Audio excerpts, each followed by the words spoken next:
회의 시작하겠습니다. 헝가리와 폴란드는 80년대 후반 대한민국이 비슷한 시기에 민주화를 이루고 한때 동구권에서 가장 모범적인 민주주의 정착 케이스로 손꼽히던 나라였습니다. 그런데 30년이 지난 지금 헝가리와 폴란드는 민주주의가 후퇴하고 권위주의 체제로 퇴보한 대표적인 국가로 간주되고 있습니다. 헝가리와 폴란드의 권위주의 체제는 전형적인 20세기형 군사 독재나 일당 독재와는 성격이 판이하게 다릅니다. 다수당의 힘으로 의회 권력을 장악하고 이를 기반으로 사법부를 무력화시켜 민주주의의 후퇴로 이어졌다는 공통점이 있습니다. 불행하게도 최근 대한민국이 헝가리, 폴란드와 유사한 역사적 궤적을 밟기 시작한 것 아니냐는 우려가 커지고 있습니다. 헝가리의 빅토르 오르반 정권, 폴란드의 법과 정의당 정권, 대한민국의 이재명 정권의 공통점이 사법개혁을 빙자한 사법 파괴를 통해서 절대 권력, 독재 권력의 길로 들어서기 시작했다는 점입니다. 결과적으로 행정, 입법 권력이 사법권을 통제, 장악해서 민주주의를 퇴행시킨 것입니다. 그리고 이 같은 사법 파괴를 사법개혁이라고 부르는 것 그 자체가 국민을 기만하는 세뇌 작업이자 빅브라더식 언어 조작 정치입니다. 존경하는 국민 여러분께 호소합니다. 그리고 양심적인 언론인과 지식인 여러분께도 호소드립니다. 지금 국회를 통과한 사법파괴 3대 악법을 사법개혁법이라고 부르는 것 자체가 결과적으로 독재에 부역하는 행위로 역사에 기록될 것입니다. 이것은 개혁이 아니라 개혁을 사칭한 사법파괴, 사법해체, 사법독재 3법입니다. 개혁을 사칭한 독재에 맞서야 합니다. 오늘 국민의힘은 사법독립 헌정 수호를 위한 대국민 호소 국민대장정에 나설 예정입니다. 대한민국의 민주공화정이 헝가리, 폴란드처럼 퇴보하지 않도록 국민 여러분께서도 야당에 힘을 모아주시기 바랍니다. 오늘 2월 임시국회 마지막 날입니다. 정부가 6월 지방선거 전 행정통합의 마지노선으로 제시했던 날입니다. 우리 국민의힘은 소수당이 행사할 수 있는 합법적 저항수단인 필리버스터까지도 대승적으로 포기했습니다. 500만 대구 경북 시도민의 미래를 위해 즉각 법사위와 본회의를 열어서 이번 회기 안에 대구 경북 통합특별법을 처리토록 하기 위한 결단이었습니다. 그런데 한병도 원내대표와 추미애 법사위원장은 지금 이 시간까지도 대구 경북 통합법 처리를 위한 어떠한 의지도 보이지 않고 있습니다. 이 핑계 저 핑계를 대면서 사실상 거부하고 있는 것입니다. 묻겠습니다. 지금 법사위와 본회의를 열지 않고 있는 것이 누구입니까? 바로 집권 여당인 더불어민주당 아니겠습니까? 지역을 갈라치기 하면서 통합법 통과를 가로막고 있는 게 누구입니까? 바로 다수당인 더불어민주당입니다. 지금 이 순간 대구 경북 통합을 위해 필요한 것은 단 하나, 대구 경북 통합법 처리를 위한 집권 여당 더불어민주당의 의지입니다. 지금 이 순간 대구 경북 통합을 어렵게 만드는 것도 단 하나, 대구 경북 통합법 처리에 대한 다수당 더불어민주당의 의지입니다. 2월 임시회가 오늘 하루 남았습니다. 더불어민주당과 추미애 법사위원장은 다수당의 횡포를 이제 중단하기 바랍니다. 당장 법사위와 본회의를 열어서 특별법을 처리하기 바랍니다. 더 이상 국민과 대구 경북 시도민을 우롱하지 않기를 강력히 촉구합니다. 저도 행정통합과 관련해서 한 말씀 드리겠습니다. 오늘 한 일간지 사설 제목이 대구 경북 통합법으로 야당 골탕 먹이는 여당이었습니다. 거대 여당 더불어민주당이 순간적으로는 골탕 먹였다는 생각에 기분이 좋을 수도 있을지 모르겠습니다. 그러나 거대 여당 민주당은 반드시 기억해야 합니다. 지금 골탕 먹이고 있는 것은 야당이 아닙니다. 대구 경북 시도민이고 나아가 대한민국 국민입니다.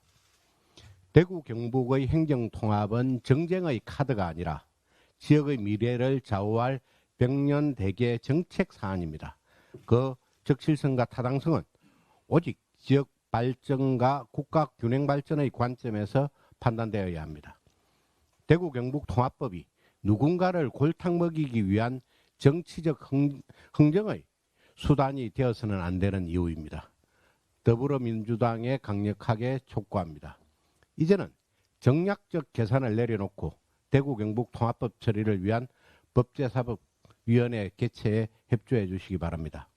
지역의 미래는 협상 카드가 아닙니다. 국민이 지켜보고 있습니다. 미국과 이란 간 교전이 격화되며 중동 정세가 급속히 불안정해지고 있습니다. 호르무즈 해협 봉쇄 가능성까지 거론되고 있는 상황에서 사태가 장기화될 경우 우리 경제에 큰 충격이 불가피합니다. 우리나라는 에너지 수입의 상당 부분을 중동에 의지하고 있고 물량 대부분이 호르무즈 해협을 통과합니다. 유가 급등과 해상 운임 상승이 현실화되면 수출과 성장률, 물가 모두에 부담이 커질 수밖에 없습니다. 많은 전문가들은 고유가 고환율이 겹칠 경우 경기 둔화와 물가 상승이 동시에 나타나는 스태그플레이션까지 우려하고 있습니다. 지금은 경제 비상 대응에 정부 역량을 총동원해야 할 시점입니다. 에너지 수급 점검, 물가 안정 대책, 수출 기업 금융 지원, 환율 대응까지 종합 대책이 필요합니다. 그런데도 이재명 정권과 더불어민주당은 이른바 사법 파괴 3법 처리에 집중하고 있습니다. 국가 경제 리스크가 현실화되는 상황에서 사법 파괴 법안에 몰두하는 것이 과연 우선순위에 맞는 일인지 묻지 않을 수 없습니다. 이재명 대통령께 촉구합니다. 지금은 정쟁이 아니라 위기 대응의 시간입니다. 사법 파괴 3법에 대해서는 제2요구권을 행사하고 중동 사태에 따른 경제 충격 최소화에 국정 역량을 집중해 주시기 바랍니다. 국민의힘 역시 이번 사태에 대해 초당적으로 협력하겠습니다. 지금 대통령과 국회가 할 일은 위기를 극복하고 대한민국 경제를 지키는 일임을 명심해 주시기 바랍니다. 지방건설 사업이 구조적 위기에 직면해 있습니다. 올해 1월 한 달 동안에만 종합 전문 건설업체 316곳이 폐업 신고를 했습니다. 이 가운데 64% 267곳이 지방업체입니다. 지방건설 생태계의 근간이 흔들리고 있는 것입니다. 공사비 급등과 PF 위축으로 자금 조달 여건이 악화됐고 인구 감소와 산업 기반 약화까지 겹치며 지방건설 경기는 심각한 침체 국면에 들어섰습니다. 이는 단순한 경기 둔화가 아니라 지역 경제 기반의 약화입니다. 구조적 위기를 보여주는 대표적 지표가 악성 미분양으로 불리는 준공후 미분양 주택의 급증입니다. 현재 29,000호로 13년 만에 최대 수치입니다. 이 중 85% 약 25,000호가 지방에 집중되어 있습니다. 건설 산업은 GDP의 약 14%를 차지하는 핵심 산업입니다. 1천억 원의 수준은 약 1,000개의 일자리를 창출한다고 합니다. 지방건설을 지키는 일은 지역 일자리와 지역 경제를 지키는 일입니다. 한국건설산업연구원 등 현장에서는 유동성, 물량, 제도 이 세 축을 동시에 가동하는 전방위 전략이 필요하다고 평가하고 있습니다. PF 리스크 완화를 위한 정책 자금의 적기 공급, 금융 비용 경감, 제도 개선 등 보다 입체적인 대응이 요구됩니다. 국민의힘은 이러한 현장의 목소리를 정책으로 연결하겠습니다. 이번 지방선거 공약으로 구체화해 지방건설 산업과 지역 일자리를 살릴 수 있는 방안을 발표하겠습니다. 이상입니다. 운영수석입니다. 어제 민주당 한병도 원내대표가 상임위원장 배분을 포함해 국회 운영 전반을 원점에서 재검토하겠다고 밝혔습니다. 대미투자법 처리를 빌미로 내세웠지만 실상은 거대 의석을 앞세워 소수 야당을 국회 운영에서 배제하겠다는 의회 독재 선언입니다. 민주당은 이미 제1야당이 맡아오던 법사위원장 자리를 빼앗아 수많은 문제적 법안들을 일방적으로 처리해왔습니다. 그 결과 국회는 협치와 타협의 장이 아닌 민주당의 입법 폭주로 인해 정쟁의 장으로 전락하고 말았습니다. 이재명 대통령의 사법 리스크를 없애기 위해 사법파괴 3법을 밀어붙여 사법부를 장악하더니 이제는 상임위원장 구조까지 손보며 입법부를 완전히 장악하겠다고 선언한 것입니다. 민주당이 보이고 있는 다수당의 폭정과 독재가 대한민국을 위태롭게 하고 있습니다. 3월 10일부터 시행되는 노란봉투법에 대해 말씀드리겠습니다. 이번 개정은 원청이 근로조건을 실질적으로 지배 결정한다고 판단할 경우 원청에게 하청노조와의 단체교섭 의무를 부담하도록 하였습니다. 그러나 정작 구체적인 교섭 절차는 법률이 아닌 시행령과 행정 매뉴얼에 떠넘겼습니다. 입법 예고 당시에는 원청 사업장 전체를 하나의 교섭 단위로 설정하는 것이 원칙이었습니다. 그런데 지난 27일 발표된 매뉴얼에서는 전체 하청 노동자 집단을 별도 교섭 단위로 구성하도록 하면서 사실상 교섭 단위 설정 기준을 변경했습니다.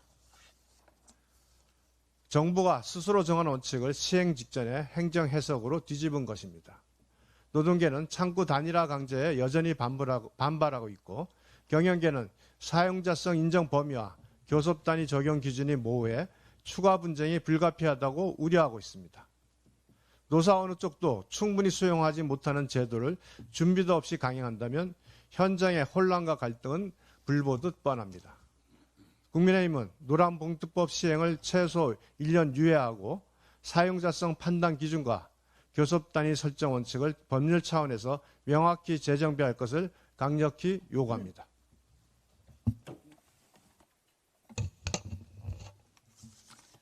네, 정책수석입니다. 요즘 대한민국은 상가 곳곳에 임대문의 종이가 붙어 있습니다. 소상공인 폐업자 수가 역대 최대입니다.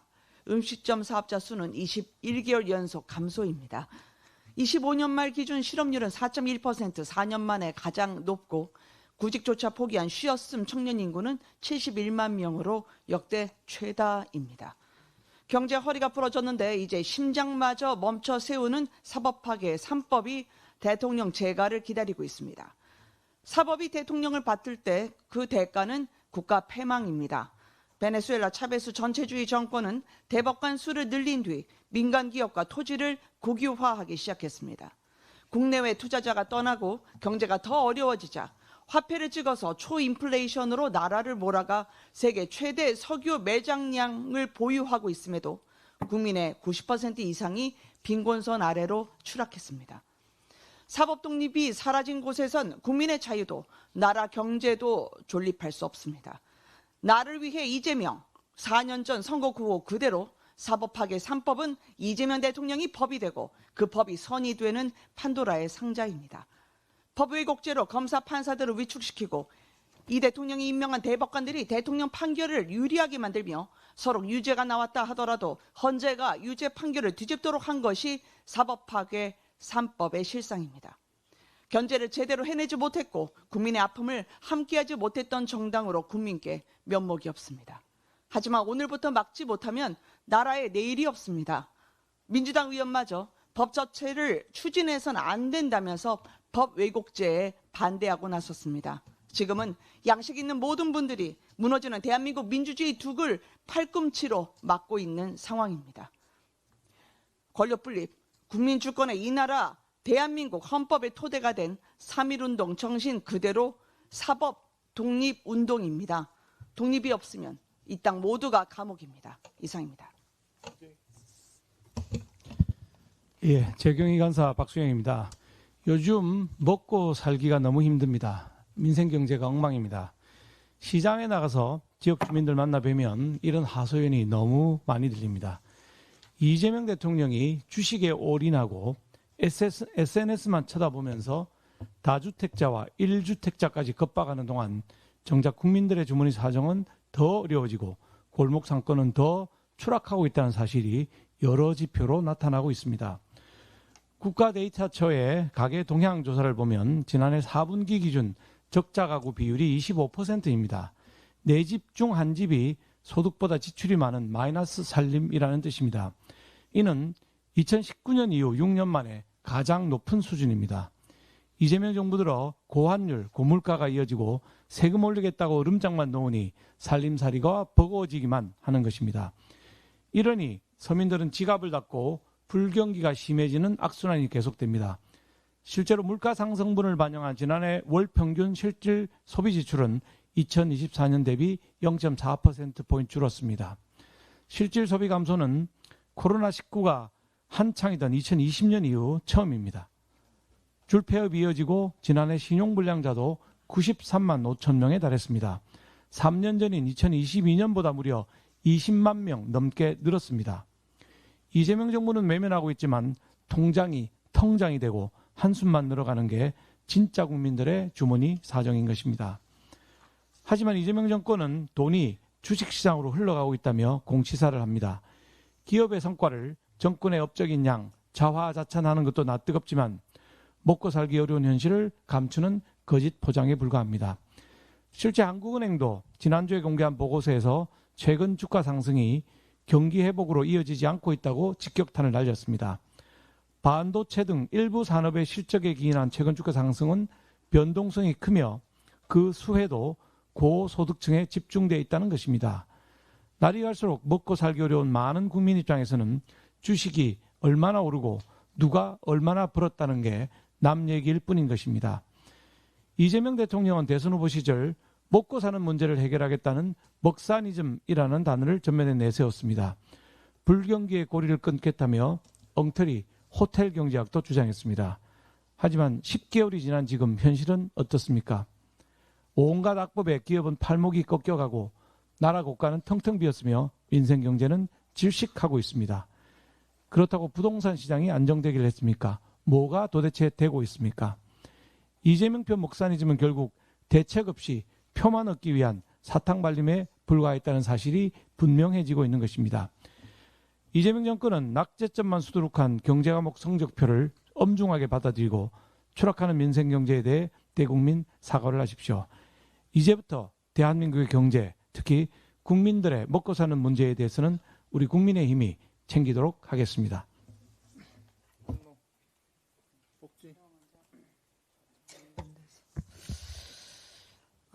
보건복지간사 김미애입니다. 최근 감사를 통해 드러난 코로나19 백신 관리 실태는 한마디로 국민 건강을 심각하게 위협한 총체적 부실이자 국가가 무고한 국민을 대상으로 자행한 생체 실험이라고밖에 볼 수 없습니다. 문재인 정부는 오직 K방역 접종률이라는 성과에 눈이 멀어 국민 안전이라는 제일 원칙을 철저히 내팽겨쳤습니다. 첫째, 오염 우려 백신 1,420만 회분을 국민 팔에 그대로 접종시켰습니다. 이에 반해 일본은 모더나 백신에서 미세 이물질이 발견되자마자 제조사의 모더나, 다케다 제약, 그리고 일본 노동후생성까지 함께 조사에 착수했고 접종을 중단시켰습니다. 그리고 조사 결과 위해성이 낮다는 발표에도 불구하고 동일 제조번호 163만 회분을 전량 회수하고 접종을 중단했습니다. 이것이 국가가 국민의 생명을 대하는 상식입니다. 반면 우리는 어땠습니까? 제가 보건복지간사인데 저에게까지 백신 제조사가 어딘지도 알려주지 않습니다. 여기를 보면은 동일 제조번호 1,420만 회분 접종 리스트인데 신고일이 2021년 9월 28일이고 접종 종료일이 22년 2월 8일까지가 90%가 현재 보건복지부 장관인 정원경 당시 질병청장 시절입니다. 90%인 1260만 회분을 정은경 청장 시절에 그대로 국민에게 접종했다는 것입니다.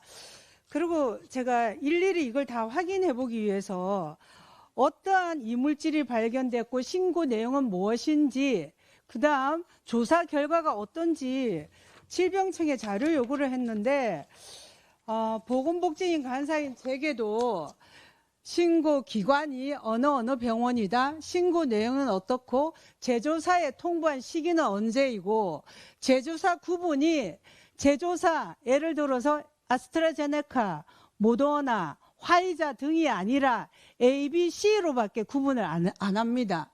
그리고 제조사 답변일도 예를 들어서 제조사 B사에서 이산화규소가 발견된 거거든요. 신고 내용이 100여 건이 제조사 B입니다. 그래서 제가 이 접종 시기와 결과 이런 걸 다 유추해서 AI에게 물어보니까 모더나로 추정이 된다고 합니다. 이런 식입니다. 그리고 A는 어디냐? 화이자로 추정된다. C는 어디냐? 아스트라제네카로 추정된다. 이렇습니다. 지금 대한민국이 이렇게 해서 되겠습니까? 일본은 신고 당시 바로 접종을 중단하고 제조사와 일본 노동후생성, 우리 같으면 보건복지부나 질병청이나 식약처가 함께 조사에 참여해야죠. 그리고 조사 결과가 우리 국민의 인체에 위해한지 아닌지 안전성을 확인하는 게 국가의 첫 번째 책무입니다. 그것을 철저히 내팽개쳤다는 거죠. 그런데 제조사 답변을 보면은 고무마개가 상당수이고 알 수 없음도 있습니다. 있을 수 있습니까? 답변 결과가 알 수 없음인데 우리 국민은 그대로 접종을 했습니다. 그리고 이산화규소 이건 역시도 제가 의학적 전문 지식은 없어서 AI에게 물어봅니다. 그대로 접종하면은 이게 문제가 없다고 단정 지을 수 없습니다. 그런데 우리는 전부 우리 국민에게 접종했다는 것입니다. 그리고 해외 제조사의 이 이산화규소라는 결과까지는요, 7개월 내지 9개월이나 답변 결과를 봤는데 시간이 걸렸습니다. 그리고 제가 이렇게 확인을 해보니까 통보 시기가 다름에도 불구하고 답변 시기가 22년 3월 21일이나 22년 7월에 몰아서 답변해 준 것 같습니다. 이게 있을 수 있는 일입니까? 대한민국 국민에게 백신을 접종하는데 그 당시에 백신 접종률 제고를 위해서 문재인 정부가 얼마나 애를 썼는지 국민들께서는 기억하실 겁니다. 그래서 국민의 안전성보다 백신 접종률을 높여서 K방역 성공이다. 이러한 평가받기에 급급했다고밖에 저는 볼 수 없습니다. 그래서 지금 제가 이재명 정부와 더불어민주당에 강력히 촉구합니다. 첫째, 당시 정은경 청장은 본인 재직 시절에 이 문제된 백신과 동일 제조번호 약 90%를 국민에게 접종했고 또 식약처가 이를 사후 조치 내든지 이게 원인에 대해서 참여할 기회조차 빼앗아 버린 겁니다. 이에 대해서는 즉각 책임지고 사퇴하고 수사에 성실히 임하시기 바랍니다. 그리고 둘째, 이 문제되는 백신이 언제 어느 국민에게 접종했는지 이 사실을 반드시 국민에게 공개하십시오. 그리고 이 백신을 접종한 국민이 요구할 때는 반드시 인과성을 비롯해서 모든 조사를 다시 하길 바랍니다. 그리고 더불어민주당은 다른 일에 이때 이런 일이 있었으면 나라가 들썩일 정도로 시끄러웠을 겁니다. 그런데 왜 이래 조용합니까? 바로 당시에 여기에 참여한 모든 관련자들에 대한 인사청문회 및 국정조사를 실시할 것을 요청합니다. 이에 대해서 즉각 수용하시길 촉구합니다. 이상입니다. 잘하셨어요.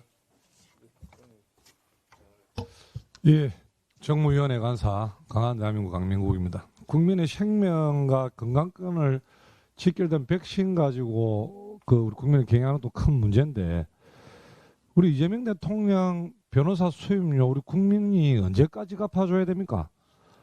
이재명 대통령이 어제 국민권익위원장에 정일련 변호사를 임명했습니다. 이 정 위원장은 쌍방울그룹의 대북 송금 재판에서 유죄를 선고받은 이하영 전 경기부지사를 변호했던 인물입니다. 본 간사가 계속 제기하고 있고 국민의 세금으로 주는 이재명 대통령의 변호사 수임료 정산을 멈추라고 경고했던 것이 불과 한 달 전입니다. 이재명 대통령 사법시험 동기이자 이 대통령이 경기지사로 재임할 당시 친형 강제 입원 사건에서 변호를 맡았던 애금보험공사 사장 김성식 변호사, 이 대통령의 공직선거법 위반 사건을 담당한 뒤 외교 경험이 전혀 없는 주 유엔 대사가 된 차지훈 변호사, 쌍방울 대북 송금 사건을 담당했던 대통령의 찐친이자 연수원 동기인 이찬진 금융감독원장, 대장동 사건과 위정교사 사건을 담당했던 조원철 법제처장. 이제 여기에 대해 대통령 본인의 재판과 밀접한 이해관계가 있는 이하영 전 부지사의 변호인까지 장관급 인사로 임명했습니다. 잘 아시겠지만 국민권익위원회는 공직자의 이해충돌 방지 업무를 총괄하는 막중한 임무를 맡은 기관입니다. 이하영 변호인 출신이라는 경력 외에 권익 보장 업무와 아무런 관련도 없는 인사를, 심지어 공직자의 사적 이해관계가 직무에 개입되는 것을 방지해야 할 권익위원장에 임명한 것입니다. 전문성이라는 눈을 씻고도 찾아볼 수도 없는 인물들에게 우리 세금으로, 나라 돈으로 밀린 수입료를 써주면서 국민의 눈치도 보지 않고 있습니다. 국가와 국민께 중대한 영향을 미치는 정부 인사를 개인 쌈짓돈 나눠주듯 마구 휘두르는 아마추어 인사는 이제 멈춰야 할 때라고 봅니다.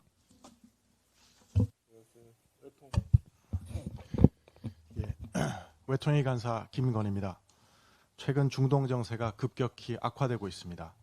미국과 이스라엘의 이란에 대한 군사작전으로 이란 최고 지도자 알리 하메네이가 사망했습니다. 이란 혁명 수비대는 호르무즈 해협 봉쇄에 나서는 등 긴장이 최고조에 달하고 있습니다. 정부는 이란과 이스라엘을 포함한 중동 지역에 거주하는 우리 교민, 그리고 해당 지역을 경유하는 우리 국민들에 대한 보호 조치를 철저히 해야 합니다. 동시에 경제적 충격에 대한 대비도 시급합니다. 우리나라 원유 수입의 약 65%, LNG 수입의 약 20%가 호르무즈 해협을 통과합니다. 해협이 장기적으로 봉쇄되거나 군사적 충돌이 확대될 경우 에너지 가격 급등과 공급 차질은 곧바로 산업 전반과 민생 경제에 부담으로 작용할 것입니다. 비상수송로 개척, 전략 비축류 확보, 대체 공급선 다변화 등 실질적 대응책을 점검하고 보완해야 할 시점입니다. 한편 미국의 대이란 군사행동에 대해 북한은 미국을 강하게 비난하고 나섰습니다. 이미 김정은은 9차 당대회를 통해 핵무기 고도화에 더욱 집중하겠다고 선언한 바 있습니다. 나아가 김정은은 남한을 영구적으로 배제 대상으로 규정하고 필요시 선제 핵 공격으로 완전 붕괴시킬 수 있다고 위협하였습니다. 한마디로 김정은 정권은 이러한 사태 이후 강경에는 초강경 대응할 것임을 각인시키기 위해 우리와 미국에 대한 핵 위협을 더욱 강화할 것으로 보입니다. 그래서 한반도에서 한미 동맹의 억지력을 유지하고 강화하는 것은 더욱 중요해지고 있습니다. 그러나 이재명 대통령의 3.1절 기념사는 한반도 평화를 실질적으로 위협하는 북핵 문제에 대한 언급은 없었습니다. 또한 이재명 정부는 한미연합 군사훈련을 줄여 대비태세를 약화시키고 있습니다. 이런 유화일변도 접근법은 오히려 북한이 도발해도 우리가 제대로 대응하지 못할 것이라는 오판을 불러올 가능성이 있습니다. 북한과의 대화 재개만큼이나 한반도의 평화를 지키는 길은 굳건한 한미동맹을 바탕으로 북한이 도발할 엄두를 내지 못하게 억지력을 강화하는 일입니다. 또한 북한이 핵을 포기할 수밖에 없는 전략적 환경을 조성해 나가는 노력도 굳건하게 지속되어야 합니다. 이러한 세 가지 방향이 균형되게 추진될 때 비로소 한반도에서 지속 가능한 평화를 이룩할 수 있습니다. 이재명 정부의 대북 유화 정책은 한반도와 국제 정세의 거대한 변화에 눈감은 올드보이들의 시대착오로 보여 우려됩니다.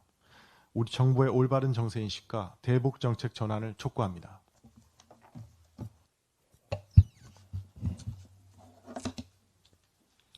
예, 가방의 간사 최영도입니다. 정부 여당이 문명사회 수치라는 민주주의를 파괴하는 사법 독립 파괴 3법에 몰두하는 사이에 지금 세계는 AI 전략으로 서로 경쟁 각축하고 있습니다. AI G3 3대 강국 전략의 골든타임, 정부는 무엇을 하고 있습니까? 스페인 바르셀로나에서 열린 MWC 2026에서 우리 기업들이 내놓은 메시지는 분명했습니다. SK텔레콤은 1기가와트급 초거대 AI 데이터 센터 구축과 조 단위 이상 투자를 선언하면서 AI 인프라 기업 전환을 공식 선언했습니다. LG AI 연구원은 자체 초거대 모델을 글로벌 최고 수준의 오픈 웨이트 모델로 육성하고 나아가 휴머노이드의 두뇌 역할을 수행할 피지컬 AI로 확장하겠다는 비전을 제시했습니다. 민간은 이미 AI를 국가 산업 패권의 문제로 인식하고 과감히 투자하고 있습니다. 이제 정부가 전략적으로 응답해야 할 시점입니다.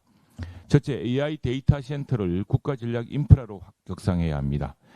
1기가와트급 AI 데이터 센터는 단순한 정보통신 시설이 아닙니다. 이는 반도체, 전력, 통신, 클라우드, 제조업이 결합된 종합 국가산업입니다.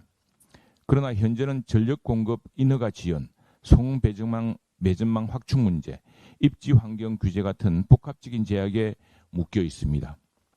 글로벌 주요 국가는 이미 대규모 전략 인프라 확보와 세제 지원을 통해서 AI 산업을 국가 전략 사업으로 밀어붙이고 있습니다. 우리 정부도 AI 데이터 센터를 전략 시설로 지정하고 전력, 부지, 인허가 절차를 패스트트랙으로 전환하는 과감한 제도 혁파를 이루어야 합니다. 둘째, 한국형 초거대 AI 모델을 국가 전략 자산으로 육성해야 합니다. 산업 현장에 즉시 적용 가능한 서브린 AI를 확보해야 합니다. 제조, 의료, 국방, 공공행정 같은 각 분야의 데이터와 결합해 고도화할 수 있는 국가 독자 모델이 있어야 산업 전반의 AI 전환이 가능합니다. 이를 위해서는 국가 차원의 GPU와 AI 연산 자원을 확충하고 공공 데이터의 체계적 개방과 품질 고도화, 산업 특화 데이터 구축,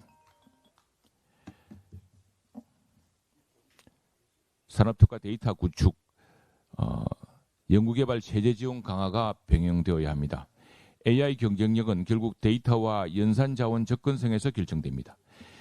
셋째, AI 산업의 혁신을 가속화하는 실행 전략을 마련해야 합니다. AI는 이제 스마트폰을 넘어서 휴머노이드, 차량, 웨어러블, 스마트 팩토리로 확장되는 피지컬 AI 단계로 본격 진입하고 있습니다.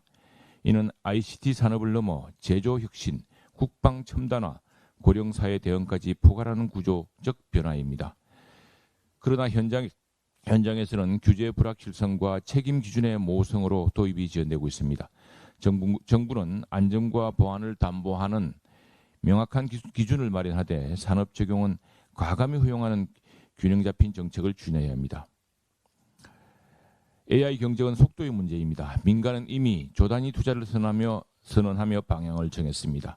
정부가 전략 인프라 지원과 제도 혁신으로 발맞추지 못한다면 우리는 글로벌 플랫폼 종속 구조에서 벗어나기 어렵습니다. 지금이 바로 대한민국 AI 경쟁력을 구조적으로 도약시킬 결정적 시기입니다. 정부의 선제적이고 과감한 정책 결단을 촉구합니다. 잠깐 한 가지 추가 말씀을 좀 드리겠습니다. 정책위 의장께서 언급하신 TK 통합법으로 야 골탕 먹이는 여 지역을 정쟁 볼모 삼아서야라고 하는 제목으로 오늘 아침 모 신문에 사설이 나왔는데 그 내용을 얼핏 보니까 대전 충남과 함께 TK 통합법 처리에 반대하다가 하루아침에 입장을 선회했다는 구절이 나옵니다.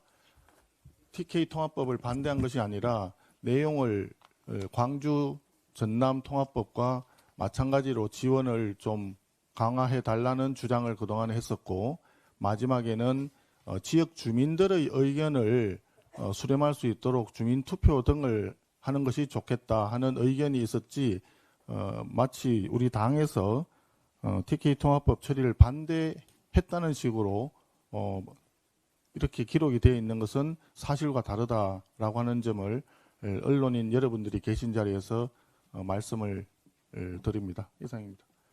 비공개하겠습니다.